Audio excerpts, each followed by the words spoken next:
Okay. Yeah, I can't get my incense lit without a source of fire. Good cutting enhances the quality of good meat. In his way, the meat cutter is an artist. Poor cutting results in an inferior piece of meat, regardless of quality. As you know, I've had a career change recently. Not a job change. And I got out of, higher volume retail wholesale processing, and now I'm working as a consultant, doing some different things. And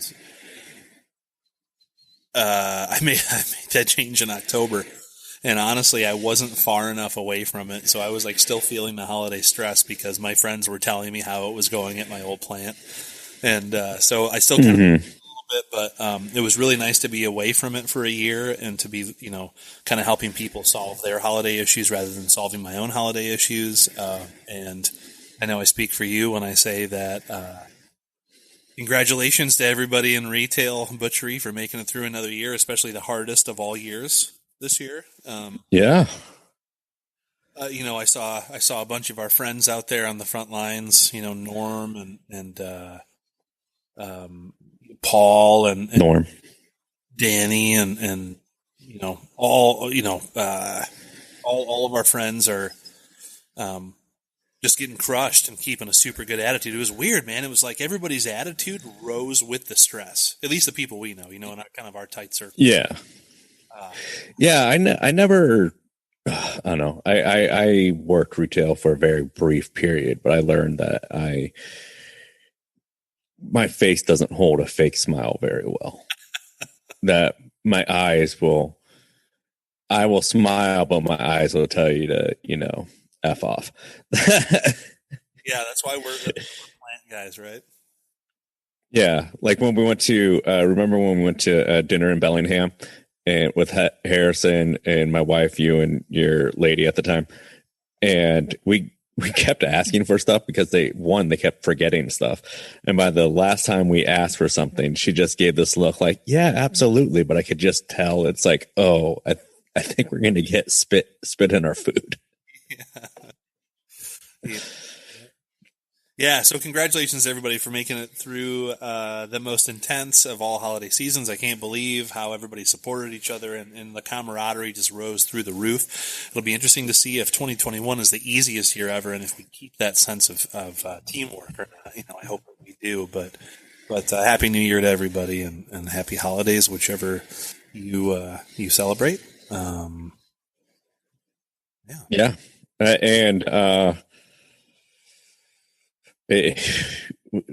You talked about your career change. Yeah, let's talk about yours, huh? I didn't want to say anything just in case you didn't want to bring that to the table. No, I can't bring it to the table. I recently left a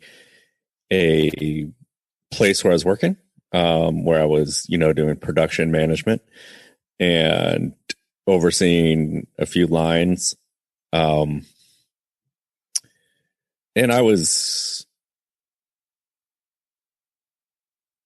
I guess we'll break it down, but I came to the realization that I was unhappy there, and I wanted to change. Yeah, and that's actually kind of what we're here for today. We're here to talk about when it's time to leave, when enough is enough, when it's time to move on, either out of frustration or a growth mindset. Do we want to do meat news before we dive into our topic, or should we dive right in?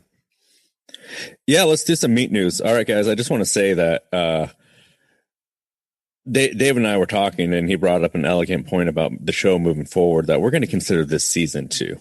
Now, everything you heard before season 1 is was a lot shoot from the hip and things like that. But this, we're trying to get locked down, give you quality over quantity.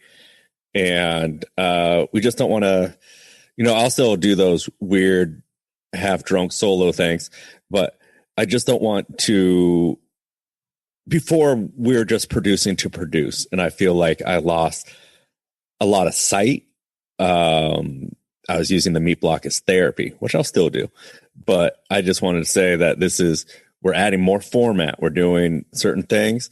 So if you've been a long-time listener, thanks so much. If you're a new listener, parental discretion is advised.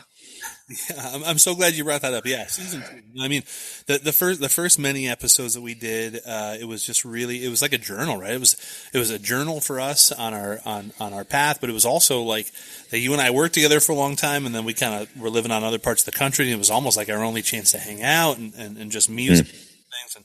And it was really awesome how it was. But, we've learned so much over these several years we've been doing this. And now that we're getting to this place where we're really in a position to teach and to coach and to be the change that we want to see in the industry. That's kind of what Travis and I talked about as far as this podcast.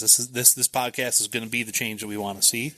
And we both have different skill sets. We've got a lot of things in common, especially Christ. I break beef. Travis breaks beef because he taught me to break beef, right? So we got a lot of things in common, but we also have different strengths. And for instance, if somebody emails me and asks me about how to do this and this and this in a value-added environment, I'm going to send you right to Travis, because he's been doing.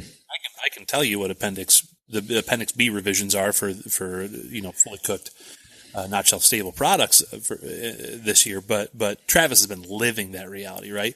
And Travis might, if somebody gets a hold of Travis for something different, like new manager coaching, he may send you my way. And we have so the podcast is really, to Travis's point, going to be more content and more truth and more boldness and still half-drowned musings once in a while. So well said. Yeah. Thanks for bringing that up. Yeah. So meat news, David. Well, what do we got in This Week in Meat? What are the headlines in the meat industry? Well, let's see.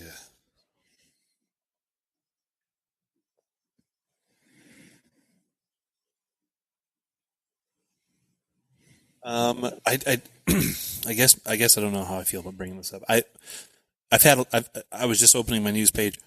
There's a lot going on with UFOs right now, guys. Yeah, I love it. I don't want to open that can of worms right now. It's going to be another episode, but here's the deal. I'm going to put this out there right now. I've got a pretty significant collection because it's important to me. A 30-something-year-old man with no family, and that's how I fill the void. And I would bet my favorite guitar that in 2021, it's going to be announced. Putting that out there. Okay, so meat news. Let's see. Meat news. What do we have here? I can tell you one thing. Meat news. We have, and this is kind of peripheral, but we have more farmers markets opening in the U.S. than ever. And I think every small town has a farmers market now. According to the National Council, I don't have it right in front of me. The National Farmers Market Association. We have more farmers markets than ever as a response to consumer demand, but not enough producers to fill the demand. So if you were thinking about starting a farmstead, or if you're thinking about starting a small processor, and when I say small, I'm talking very small. I'm talking custom exempt or USDA, less than 5 head of beef a day, less than 25 hogs a day, which when you get up to the monthly numbers is nothing to sneeze at. I mean, that's, if you're able to process 150 beef a month, that's a significant impact in your local food chain, right? If you're thinking about this, now is the time. Consumers more than ever are looking towards locally produced, sustainable, secure food, and that's a bit of news. We do not have enough vendors to fill the farmers markets that we have in the U.S. Yeah. And then also just real quick headline on coming out of southern Kansas, meeting demand for meat. Local meat locker expands during pandemic. In the town of around 300 people, where the site of the business has been, they are overwhelmed with their current staffing and production schedule. And it's a small meat locker, so that's good.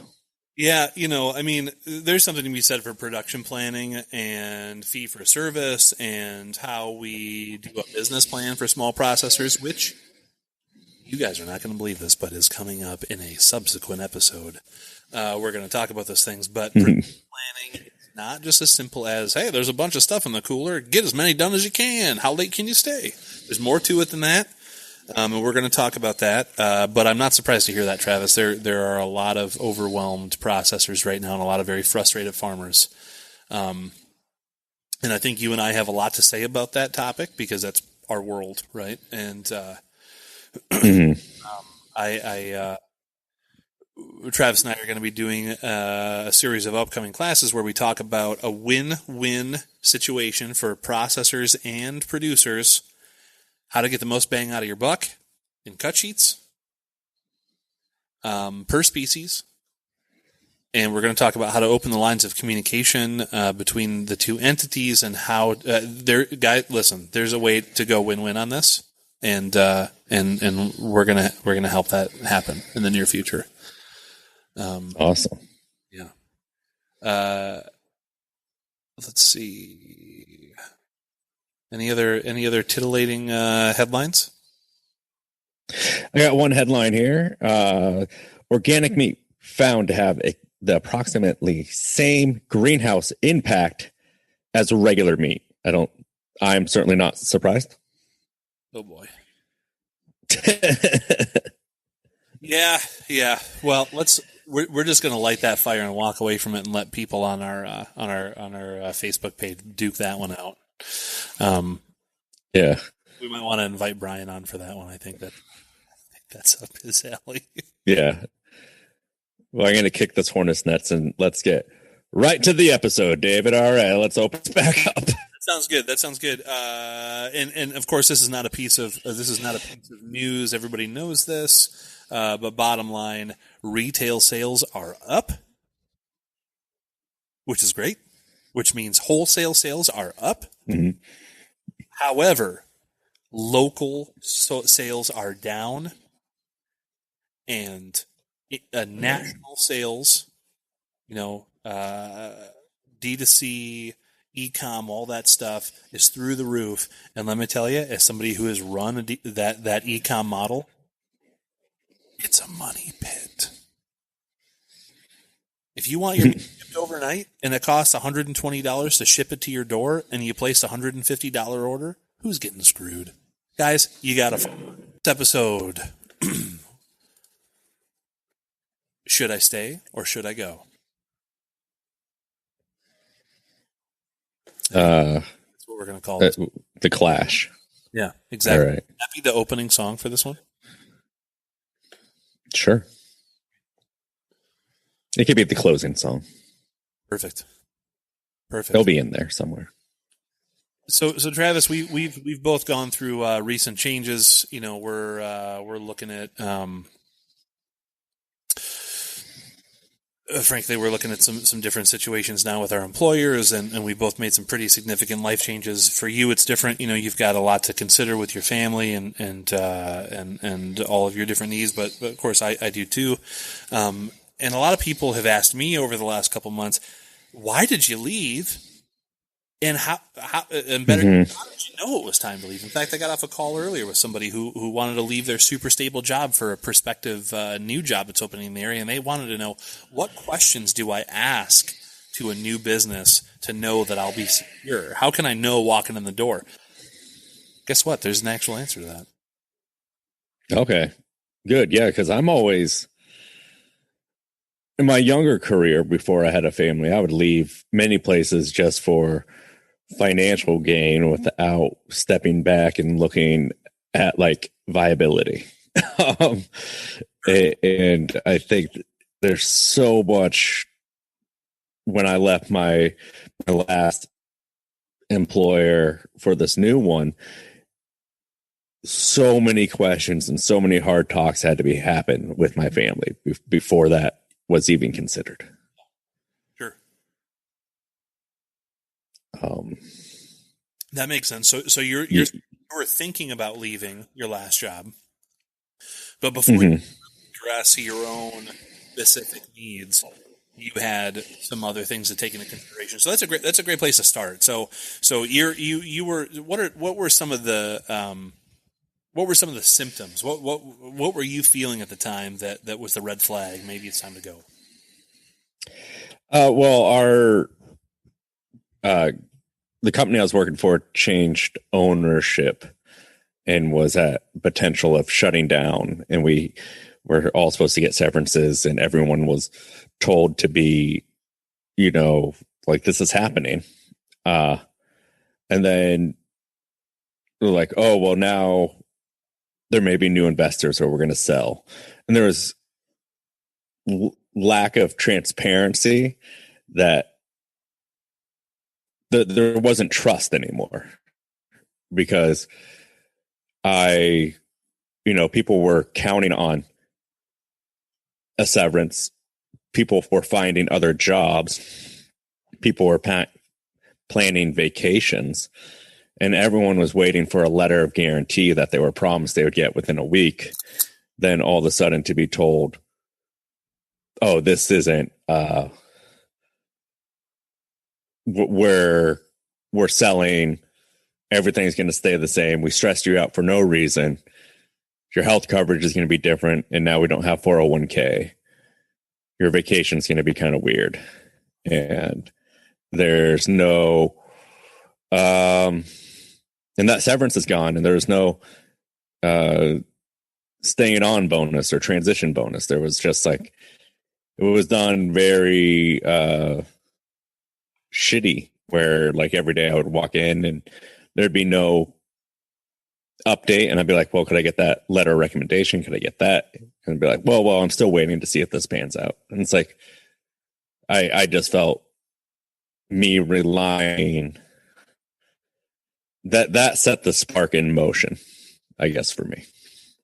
So it sounds like a lot from people. It sounds like to me like there was a lack of transparency or like honest communication. Yeah. And then then COVID hit, and there was more hours, more work, less compensation, or the same compensation, hearing all within this period, and then being told by owners or that, like, just gaslighting people into thinking that they have it good because other people aren't working. And that is just a very corporate thing that, people use to put down uneducated people or not, or people who are in a different economic or who may not realize that kind of talking is toxic and demeaning, that kind of language. And I called it on its face right when it happened. I said, "Oh, you're gaslighting us." Mm-hmm. And then at that point, well, it just, that kind of talk stopped. I was like, "Oh yeah, you're gaslighting us because you're wanting to not address the issue. You're wanting to make us feel guilty that we have these concerns." And yeah, because of how everyone was looking for a job, on how that in this industry, it's not easy to just go out and find another job. People be like, I got something 6 months away. I got something a couple months away. So a few of my employees were just already put the seeds out there. And then while everything was going smooth, like this all happened in February, March. And then in the summertime, within a week, over 50% of the staff got callbacks and put in their notice. And then I just realized I had absolutely no reason to be there. Because the people my team was gone. I was now with the C team. And I had a owner who didn't care about his workers, essentially. So it made the mental transition very easy. Now, saying you want to leave is very easy. I want to leave a lot of shit. Some days I want to leave my kid, but it doesn't make it that like you could just do it. So I had to put feelers out, dust off the resume, and go from there. Yeah. That makes a lot of sense. And I think what you address there is kind of like some really basic needs. I mean, I hear you saying that there was a lack of trust, a lack of transparency, a lack of feeling valued, a lack of cooperative or collaborative communication. Listen, we can dress these terms up however we want. And I know got a lot of old school listeners who are going to say, what is this fluffy bullshit that he's talking about? But listen, the bottom line is, regardless of the tough guy thing, throw that out the window. We need to know that we've got a place to work that's secure, and that should be up as transparent communication, a path for growth, right? Transparency into the financials to know, are we succeeding? Are we doing a good job? Do we even know what a good job is? KPI in place that tells me that today, when I clock out, I did a good job, right? Like, these are super important things. It doesn't sound like any of those things are in place. And, for you, that might be a list of criteria, and that's something I want to get to in a second. Do you mind if I share a testimonial from somebody that we reached out to about why they left their company? No, go for it. I believe it's our good friend Pizza Taco 69, which is our anonymous term for people who want to be anonymous. So yeah, it's classic Pizza Taco 69. Yeah. All right. So PT 69, from what I understand, was in a company. It was a startup culture. It was very, very fast paced. They wanted to do everything, right? And it was exciting, right? It was a vertically integrated, highly attributed meat company. We're talking organic, we're talking grass-fed, we're talking certified humane, the whole 9 yards. And Pizza Taco, was, I got the impression they were a plant manager or a production manager or something, and they were brought on to do one job and did something else. So they were brought on to be a production manager, and then all of a sudden they were a plant manager, and then they were the new product development manager, and then they were working in supply chain management. And the company kept pushing, so they've got a farm, they've got a plant, they've got retail stores. They wanted to expand and, basically treated the plant like their own personal cookie jar and just wanted to do everything out of it. Basically, this person was run ragged, trying to please a super unreasonable CEO to a company who had absolutely no idea what it took to run a profitable meat business. And I know we all run into this. I mean, clients that I have as a consultant, I see these people all the time running businesses, right? They want to do every single thing under the sun. I just consulted with somebody that wants to kill buffalo, ostrich, beef, lamb, pork every day of the week. And that's they're telling me that I'm lazy. That's crazy.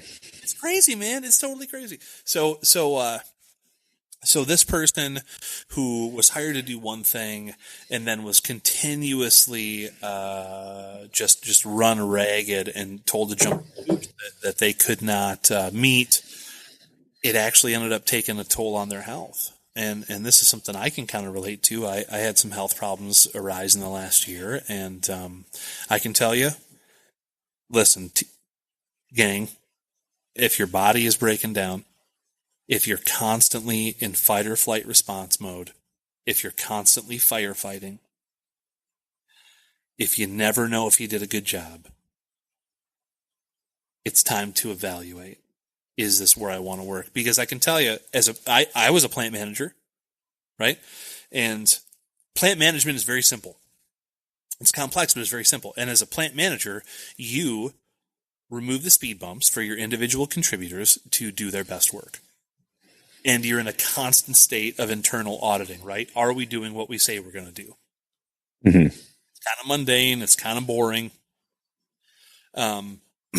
But it's rewarding though, because you get a lot of development.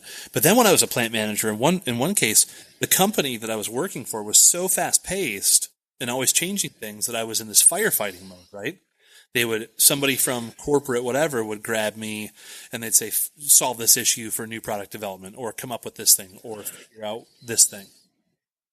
We've got this new retail partner. They're super big and they want to do this. That was similar to what Pizza Taco 69 had to say. And what I ended up getting from that person was a very real and very vulnerable testimony about burnout. And burnout is a whole other thing that we've talked about in this podcast before. We'll talk about it again. Mm-hmm. The point is, it sounds like we've had a couple of testimonies. It sounds like you've had an experience. Sounds like I've had an experience. The question came up, when was it time to go? So, for you, when it was time to go, what was that experience like for you? What was that process like? Well, it's like, making the mental decision.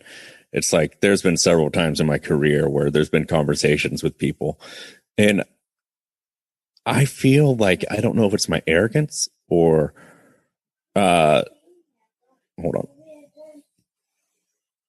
Guys, it's a matter of months before Harrison is part of the Meat Block podcast. Harrison, could you go inside, please? Or can you make it quick?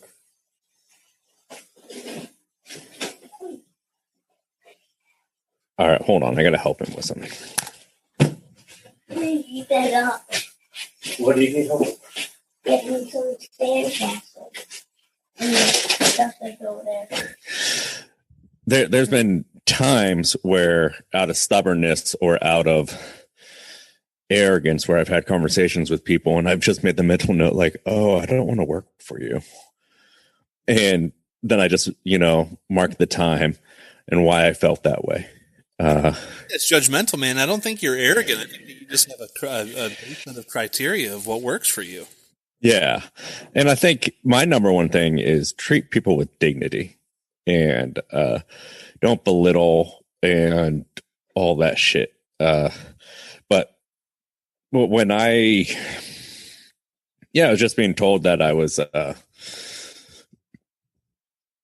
that essentially I was getting new accounts. I brought up finder's fees and commission, and I was told that's not essentially that's not going to happen, and who would to say that those people wouldn't find us anyway. And I was like, all right, fuck this guy. And that mixed with everything else, a local facility that's been around and established for 20 years was expanding. I knew the boss. I reached out to him about a potential, production management job when they opened their new facility, as far as sausage line or slaughter, things like that. We talked, and he just said, why? Well, you could just come aboard now. For no title, I would just be a butcher. And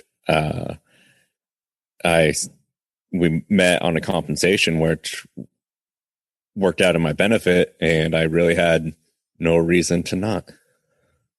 Yeah. And you see growth there, right? I mean, there must have been some things that you thought about in the future, and it must have checked your boxes, I assume. Yeah. That would be the case.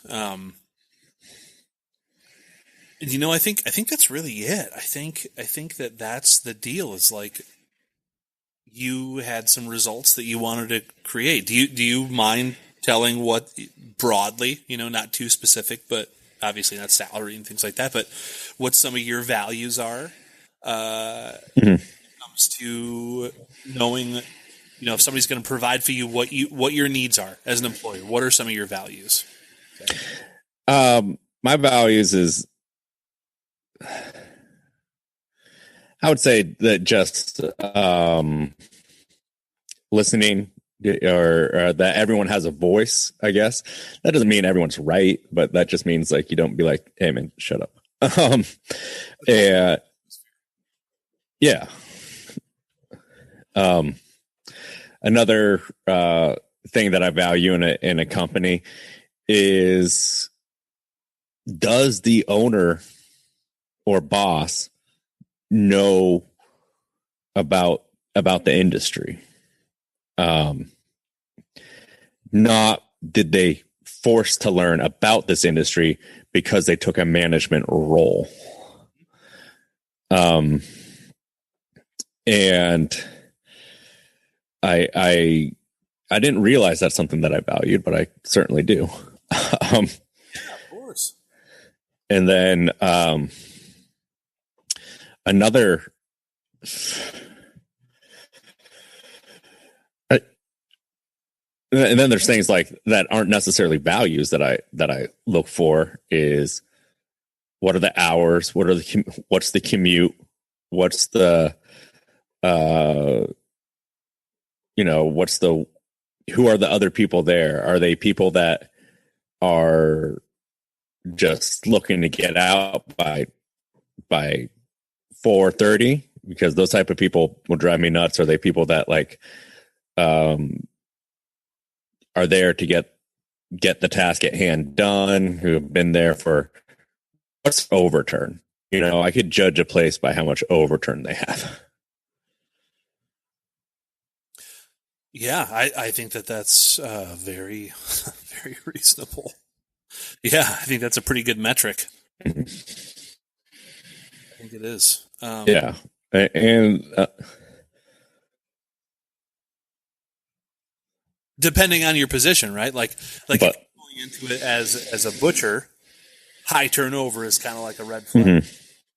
If you're going into something as a plant manager, yeah, high turnover may signify low hanging fruit that's going to make you look really good because it's easy to figure out how to turn it around. Yeah. Yeah. And if I was going in for like I'm not going to look the fact that like the cleaning crew is constantly revolving because it's like high school kids. Like, I'm not going to take that in consideration, but I'll take in, the fact that like, why are these people been on this block for so long, or why can't they keep people, And it's the same thing here as a lot of places. It's a small industry, and people tend to get passed around between the 4 shops in the area. Yep. So true. Yeah. If you have, high turnover on the packaging team, but low turnover on the block, that tells you something. If you have high turnover on the block and high turnover in the packaging, that tells you a different thing, right? Yeah. Yeah. Yeah. I think, but I don't know. Establishing values and results is kind of what I'm hearing you say. Like you figured out what it meant to your family, what it meant to you, what it meant to your bank account. Mm-hmm. And it also just my my overall happiness. Like just going to a place where the person in charge didn't give a fuck about you. Really is daunting, especially when you have to talk to that person and pretend to be nice to them, because they are a person of power, and then that just relieving that alone was happy. If I used to smoke, I used to have this thing at this one job that I would chain smoke all the way up until I walked into the door, but I don't smoke anymore. But yeah. Well, so I was kind of thinking about this, and you and I had put together some ideas here for this podcast, and I wanted to kind of appeal to the crowd that ultimately, and this is going to be kind of a big theme for season 2, and all subsequent seasons. But here's the thing. We define our own results, and as professionals, we have the vision to say we're at point A, we would like to get to point B, here's how we're going to do it. As we go through that process, when we find failures or nonconformances to the vision that we have, we correct our actions, just like in a food safety program. Mm-hmm.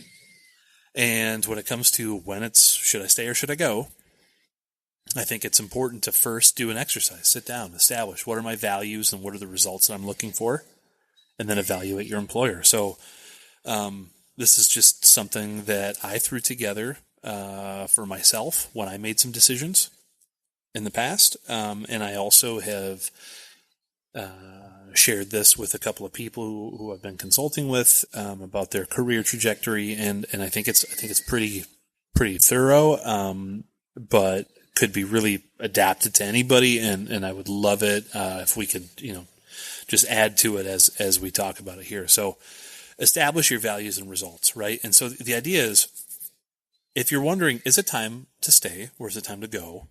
Ask these questions, and if your employer meets 3 of these 5, then make a plan to stay. Put a reassessment date on your calendar, whether it's a physical calendar or Google Calendar. People that know me know that I live and die by my Google Calendar. Mm-hmm. I literally schedule brushing my teeth. It's just like what it is. And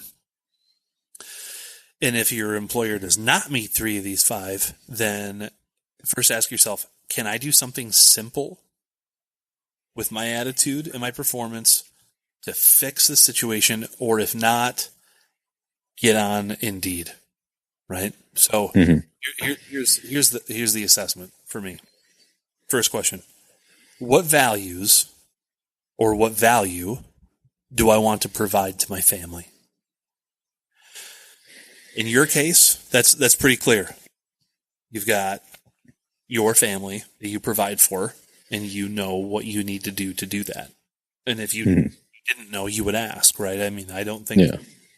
Do we use first names of spouses on here? Yeah, you can. I mean, Melissa, I have no doubt in my mind that Melissa would be very clear with you about what you need to bring to the table. Yeah, no, it's very much like, oh no, if you can't bring this home, then I guess you're just unhappy. And she's really smart. Right? Yeah, because she's able to figure all those things out, and I mean, she's brilliant when it comes to that stuff, which is rad. Such a cool partnership that you've talked about over time. So what value do I don't have that. I don't have a family. So, what value do I want to provide to myself?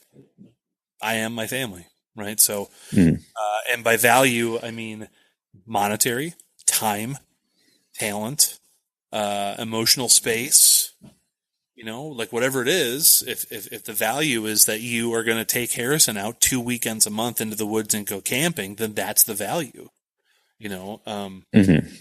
Second one, what value do I want to provide to my team? Define that. Listen, my team, let's say it was me. Well, how about you? What do you want to bring to a team, or what did you want to bring to a team in your new job? Or what do you want to a team? I want to bring just generically, you know, my years of experience and hoping that I can, on my first day, honestly, show them something they've never seen before. Long term, or like if that's a way to cut or something else, long term, I want to increase production, increase production with less overtime, even though I don't like it when people work for the overtime. And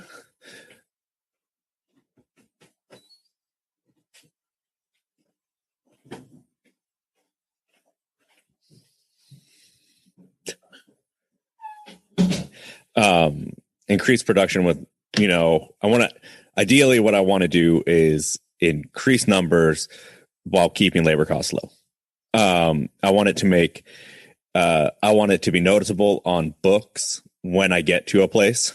Be like, oh, something happened, you know, starting in this quarter, for the better.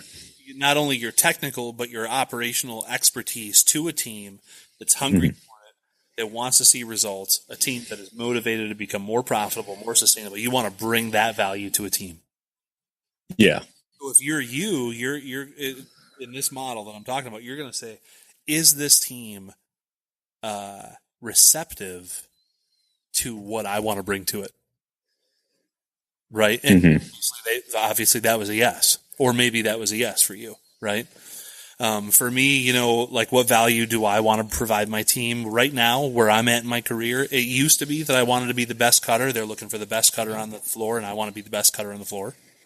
I want to bring a powerhouse of productivity to a cut floor. That's not me. That's not me right now. That will be me again. It's not me right now. Right now, what I want to bring is operational excellence. I want to bring cultural and team building expertise. I want to bring supply chain construction expertise, new product development expertise. That's what I want to bring to a team right now. Is a team ready for that? I don't know. Right. So that's the next question. Third question. What are my needs professionally? So the first two were about others' needs, your family's needs and your potential new team's needs. What are my needs professionally? You know, when you were coming into this job, what did you say your needs were? And I would almost say, yeah, this includes economics, but also what you like to do every day. So, like, what were your needs professionally, specifically? Professionally, it's weird because I'm doing more physical work now than I have in a very long time, and finally, my body got used to it again. My carpal tunnel seems to gone away. What's that, right? What's it take? 2 months or something like that? It seems like. Yeah. So I wanted to say, you know, save my body, but I feel like I'm not doing it any favors. I also was promised that I'd be doing so much work that I'd be losing weight, but somehow that hasn't happened. Still waiting for that.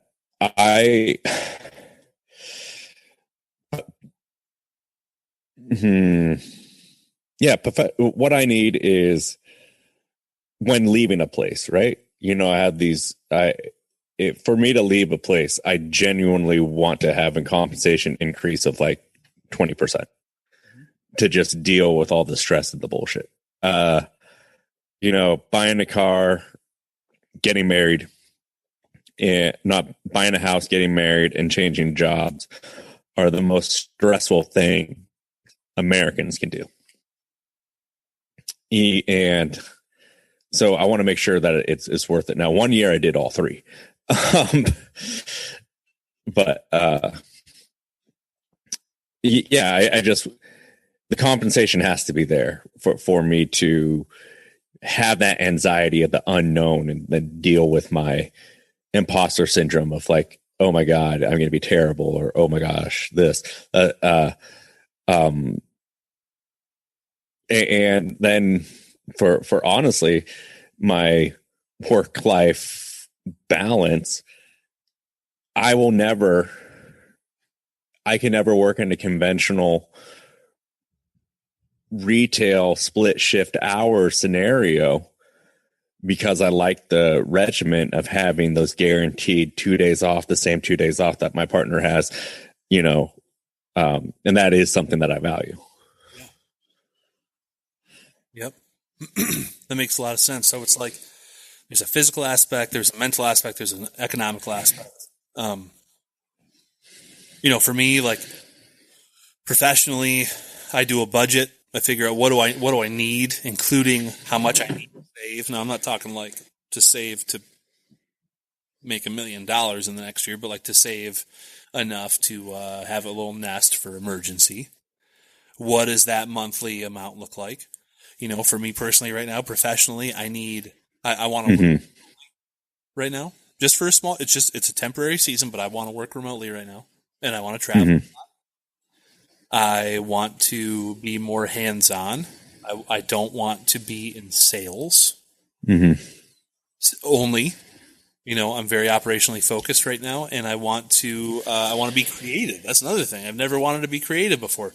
Right now, I'm all about creating systems and processes, and so I have to figure out what that looks like for me. Right. So, what are my needs professionally? What are my needs culturally? This is the next question. This is number 4. I'm sorry. Actually, this is number 4. What are my needs culturally? So, personally speaking, culturally, I need a place that takes the health and wellness of their employees seriously, because I know that when you work for a company that doesn't take wellness, I once ran a plant. I was a plant manager for a place. I walked in the door and they had over $300,000 in workers' comp claims per year.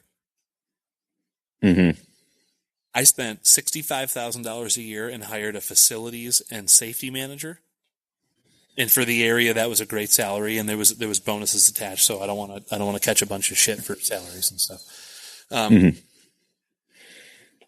I spent that much money on somebody to come in, and this person was from Cal Fire, and the Coast Guard, and all these different things over time. They took that from $300,000 a year down to $15,000 a year in claims, just from training safety. A company that is concerned with your physical safety and your mental wellness. They also had a mental wellness service where you could call this number and set up therapy and things like that for people. And I'm going to be honest with you, my stunner took advantage. He'd been stunning and didn't have a good stunning program. Basically had to teach himself. We implemented a robust stunning training program after that, but he needed to get some shit off his chest. And that was important. Awesome employee after that.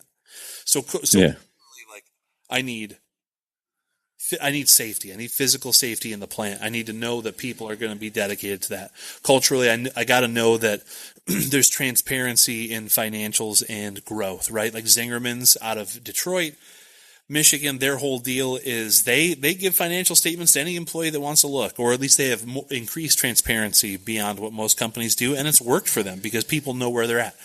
Culturally speaking, I need to know that there are KPIs in place in a facility. How do I know if I'm doing a good job? When I clock out at the end of the day, did I do a good job? You're never going to know if you're doing a good job if the cooler's always full, and we want the cooler always full. Do we know if we're doing a good job? Are we physically and mentally safe at the place? Is there a path for growth? Are there benefits? Those are the cultural things that I need in a job. Yeah. I think that's super important. I think that knowing where you stand as far as at your current position, or if you're leaving, to be like, hey, are we building to something? Are we maintaining?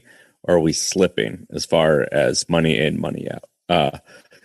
Because that's why the enticing jobs of working for these startups is so great, but it's also like any restaurant, or any business, you don't want to be the first manager. You want to be the second manager. Yeah, or in my case, in a recent job I had, you want to be the 7th manager in 2 years. Yeah, because when those doors open and they turn to you and be like, "Where's the money?" Yeah, no doubt. No doubt. And so my last question in this 5-question thing is, can this employer provide the tools that I need for growth? So we've taken the first 4 questions.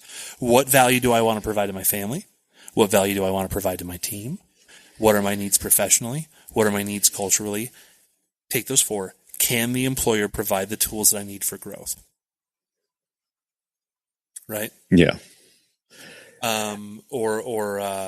You know, some version of that. And then I say, does my employer, is it a yes to the last question? And do they hit at least 2 of the other 4?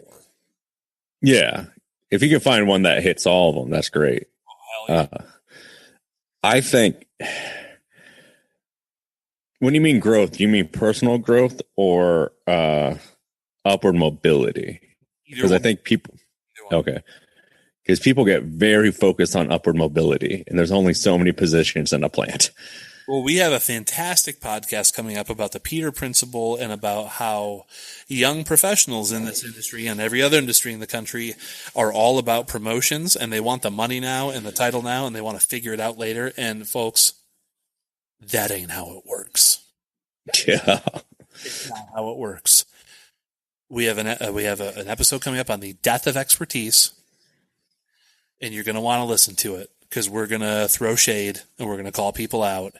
And it's all about knowing who you are, knowing what you have to offer, and coming from a place of integrity first. Mm-hmm.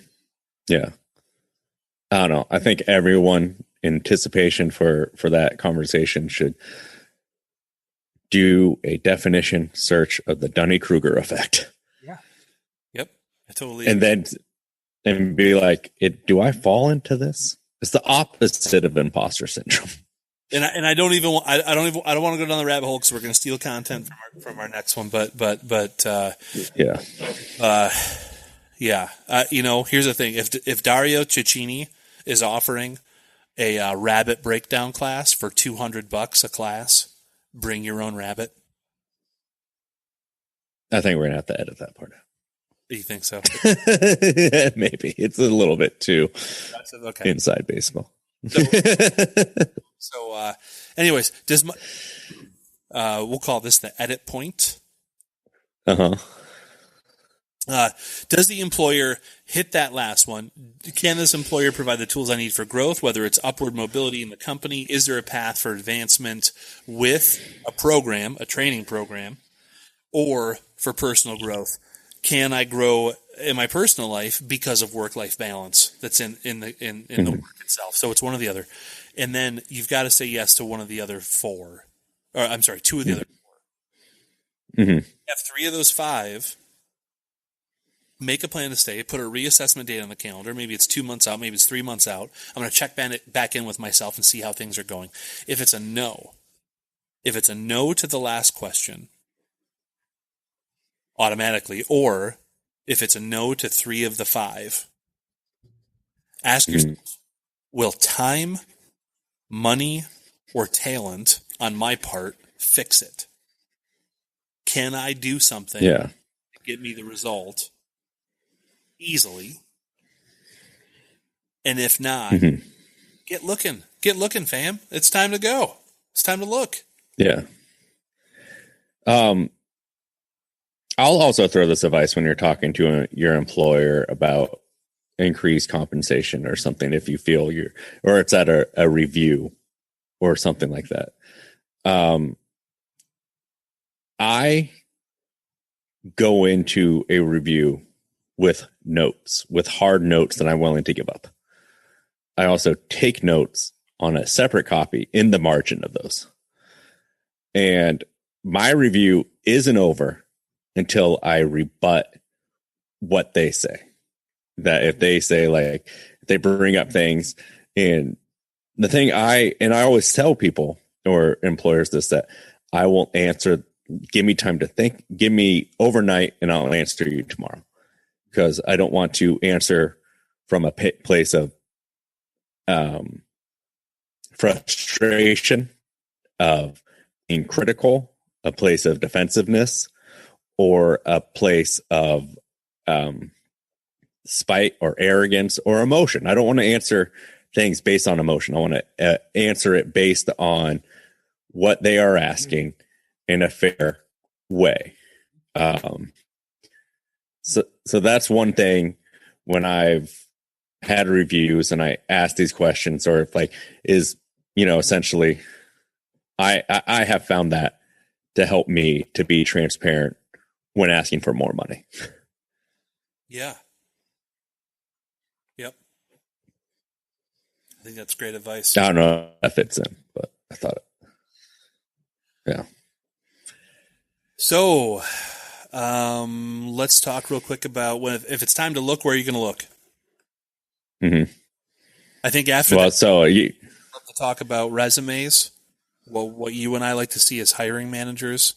I'd love to talk about cover letter, about further education, about opportunities, and then what we've in the past called a butcher's toolbox. What a great set of experience looks like. If you want to make yourself a well-rounded meat service professional, what do you want to have under your belt as far as apprenticeships or learning experiences? What makes you somebody that's super hireable? So we want to talk about those things. I think that might be part 2 of this episode, because we're probably but in the meantime,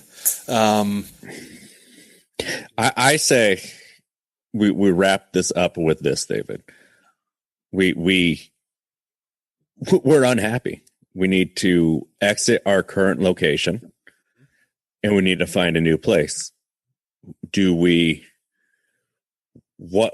we do? Obviously, you don't want to leave without going someplace. So we got out our newspaper. We got out the Everett Herald, and we're looking through the classifieds, and looking for that job. That job is closer, same benefits, $1 more. Mm-hmm. Or whatever. It could be a great job. It could be a shitty job, whatever. Maybe you're just into such a toxic place, but what is that leaving conversation? How do you do it gracefully? How do you do it with tact? Yep.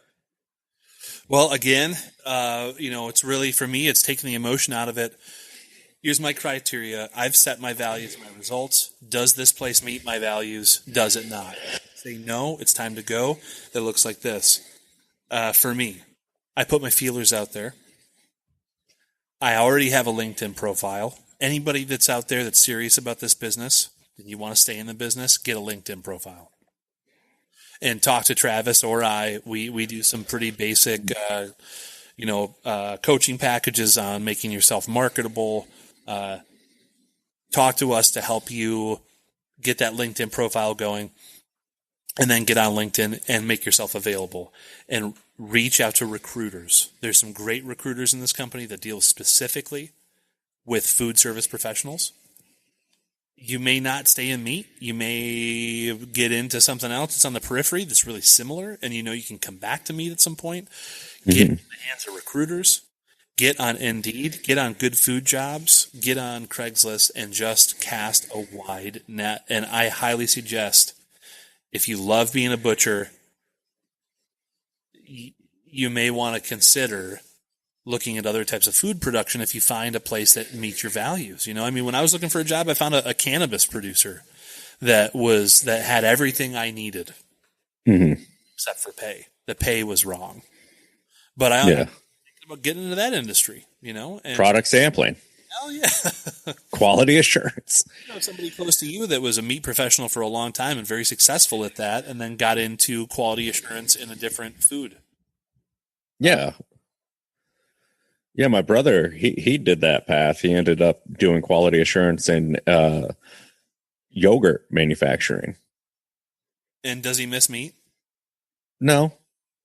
He's just like, he doesn't have as cool stories of like yogurt escaping the kill floor, but But this place met its values, right? So yeah. Time to start to look at places, start to talk to your people, start to see what it is that you want to do, who meets your values, who meets your criteria, and maybe it's starting your own business.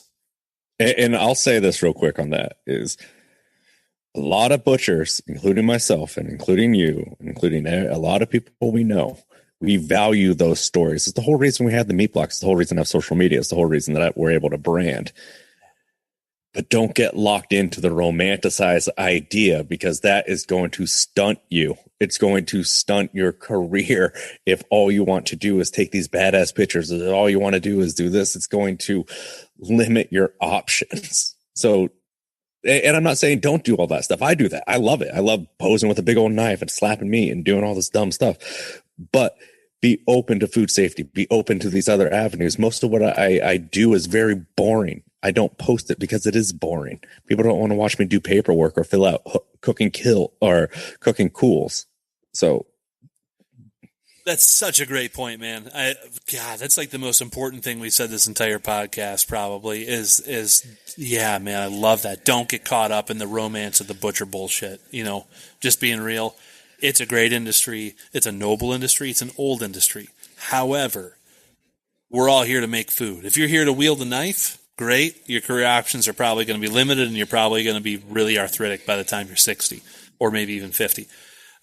You know, I'm not saying that the industry's not sustainable, but don't get married to the story you tell yourself. Make sure you define your results and find a job that meets your needs.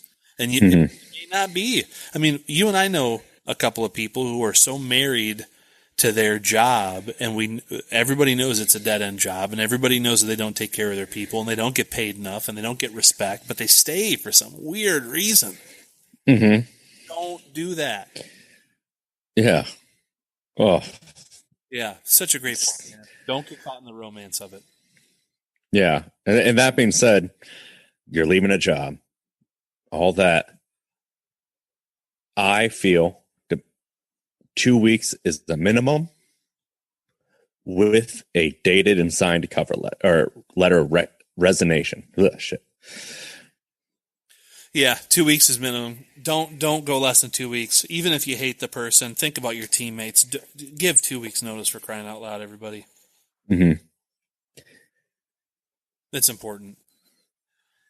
Yeah. Okay. I think that's a really good look at when to leave. I think we're going to do part 2. We're going to talk about resume building. We're going to talk about cover letters, further education, the butcher's toolbox, a trajectory. Real quick before we go, I was thinking about, you and I talked about starting a little thing at the end of the podcast, maybe a recipe of the week and a band, album, or song or book of the week, some media presence. Mm-hmm. Do you want to start that this week? Sure. I guess. Next week, if you want, that way we can include an audio sample for the song. Well, the song is obviously a WAP. Have you heard that song? It's this new track by this new up and comer Cardi B. I think she's going places. We'll have a clip playing for you in a second. So WAP. No, I'm joking. I don't know. I'll just say something. It could just be something we've been enjoying lately. Okay, it's some media or something like that. Something you like on the block. I'm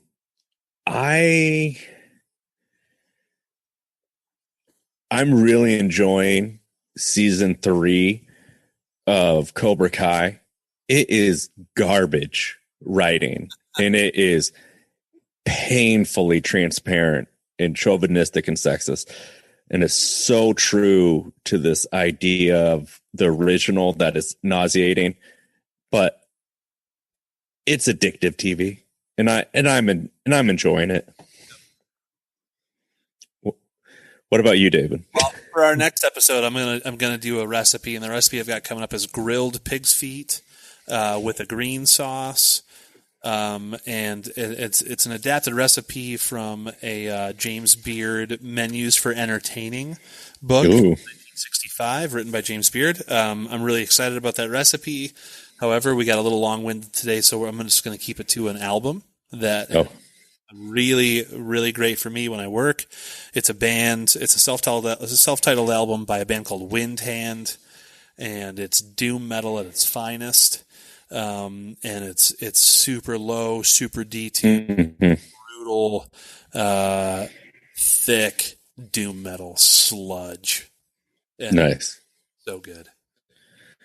Well, we'll call it there. David, if you want to send me the audio file, I'll do the editing.